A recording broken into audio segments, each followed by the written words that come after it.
Halo sahabat inovasi, jumpa bersama saya Irni Novita dari Badan Litbang Provinsi Sumatera Selatan dalam acara One Day, One Innovation. Satu hari, satu inovasi, tiada hari tanpa inovasi. Pemirsa, saat ini inovasi menjadi sebuah keharusan. Dunia terus berubah, maka kita harus adaptif dan inovatif. Untuk menginspirasi, kami hadir dengan para inovator hebat dalam inovasi-inovasinya dalam acara One Day, One Innovation.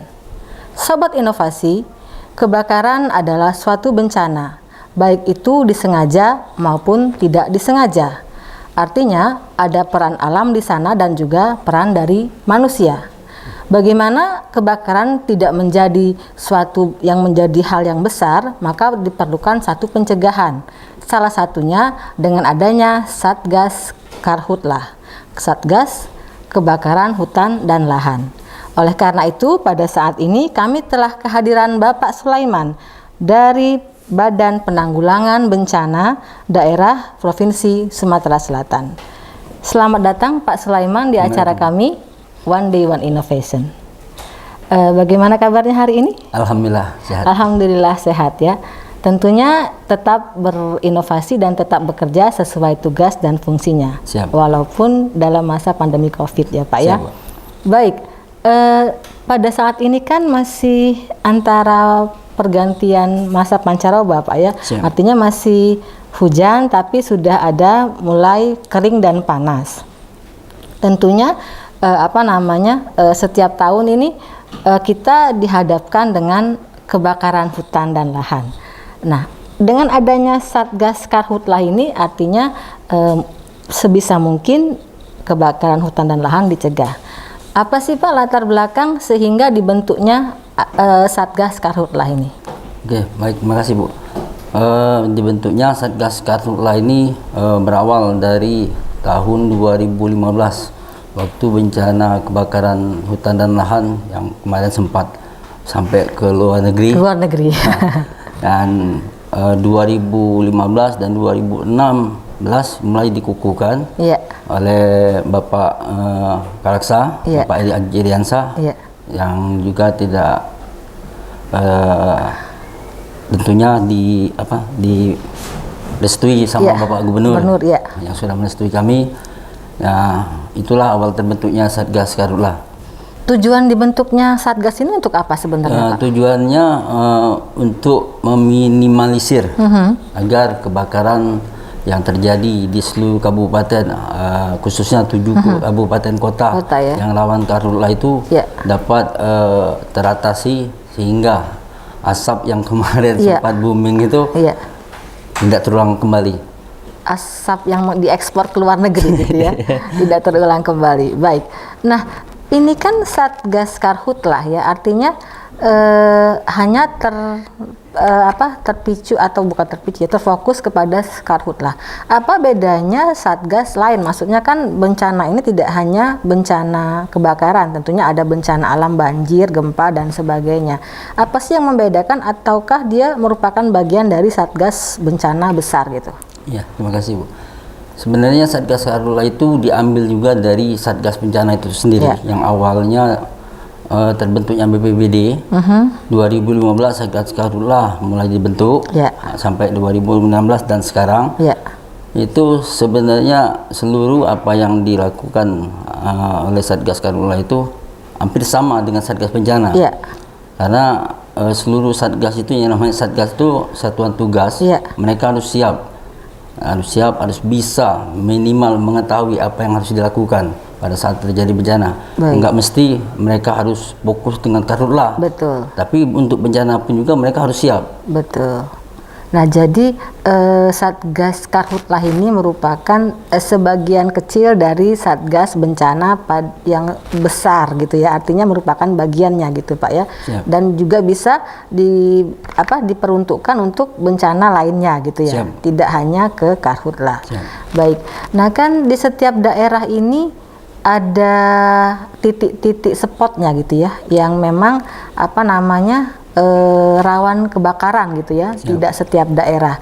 Nah, apa sih fungsi si Satgas ini untuk mengontrol atau untuk terus memantau gitu ke daerah-daerah yang memang rawan kebakaran? Nah, itulah tugas dari Satgas itu sendiri.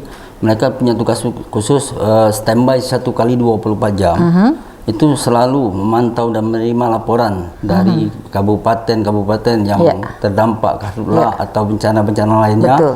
Agar dapat diteruskan ke pimpinan dan dapat menerima langsung perintah dari pimpinan yang apa yang harus dilakukan di lapangan. Betul. Nah, setelah itu juga Satgas ini berkewajiban untuk selalu menjaga kebersihan sesuai dengan moto dari Bapak Doni Monardo, Kepala BNPB, mengatakan kita jaga alam, alam jaga kita. Betul. Jadi berawal dari rumah kita sendiri, baru kita keluar. Dan setelah itu juga kita juga membantu Satgas TRC yang sudah ada, yang dulunya pertama kali ada. Kita tetap membantu dan tetap selalu latihan fisik, latihan peralatan. Jadi pada saat terjadinya bencana, waktu-waktu kapanpun, kita nggak tahu. Namanya bencana ini kan kadang-kadang malam, kadang pagi. Satgas itu sendiri udah siap apa yang harus dilakukan. Makanya seluruh Satgas itu diwajibkan untuk selalu standby 1x24 jam. Walaupun dia nggak piket atau piket, itu harus. Nah, dalam satu kali turun gitu ya, maksudnya ada bencana nih misalnya ya, terus ada tim yang harus berangkat. Itu siapa saja sih yang terlibat? Artinya kan tidak hanya Satgas Karhutla ya kan Pak Sulaiman, artinya ada yang lain, misalnya tim kesehatan atau tim lain lah yang membantu gitu. Itu ya, kalau untuk turun ke lapangan itu biasanya kita masih tergantung dari pimpinan, karena kita bergerak atas perintah pimpinan. Jadi pimpinan nanti yang memberikan perintah siapa yang berbuat apa yang dibutuhkan di lapangan. Betul. Itu makanya bersyukur kita di BPBD provinsi memiliki klinik center. Klinik center. Trauma center. Jadi di situ ada tim medis, perawat, dokter.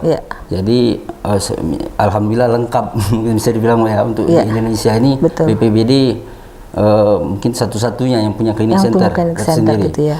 Jadi makanya dari pimpinan tadi mungkin memerintahkan Satgas TRC, Satgas Bencana, Satgas Karhutla, Satgas Klinik Center untuk selalu siap.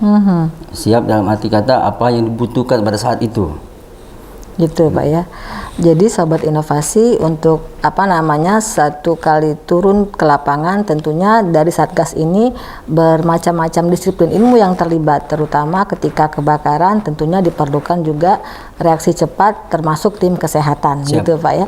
Nah, dalam satu kali tugas ini Pak ya ke lapangan monitoring titik-titik api nih ya, kira-kira ada nggak sih Pak kendala yang dihadapi, karena kan tentunya ini berhadapan dengan masyarakat, dan bagaimana cara menghadapi kendala tersebut? Ya memang terkadang namanya di lapangan pasti kendala itu pasti kita temuin, baik cara kasar maupun secara halus. Betul. Kadang-kadang kita juga sempat ngerasa bersyukur sebagai petugas di lapangan, karena kita banyak mendapatkan pengalaman. Di mana setiap daerah itu kan memiliki tradisi masing-masing. Betul. Jadi pada saat kita patroli, kita sekaligus langsung melakukan sosialisasi. Kadang-kadang masyarakat itu sebenarnya bukan marah, Bu. Cuman mereka itu meminta solusi dari kita. Kira-kira apa yang harus mereka lakukan. Makanya kita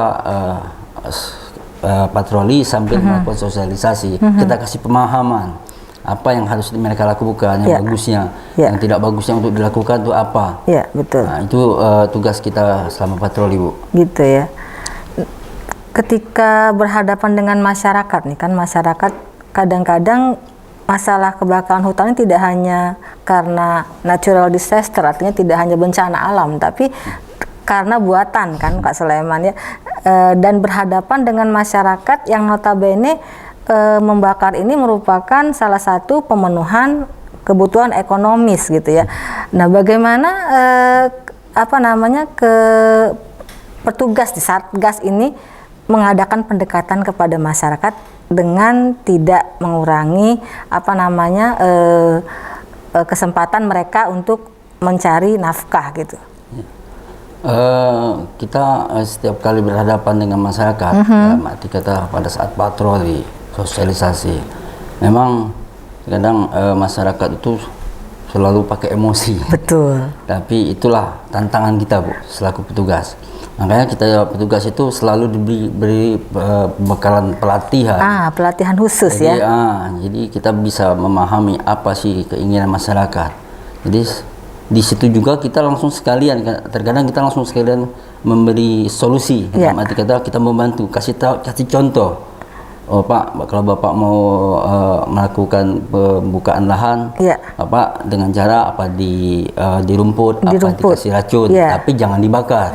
Itu kalau dibakar itu emang nggak boleh, Bu. Walaupun apapun dalinya tetap nggak boleh karena dampaknya.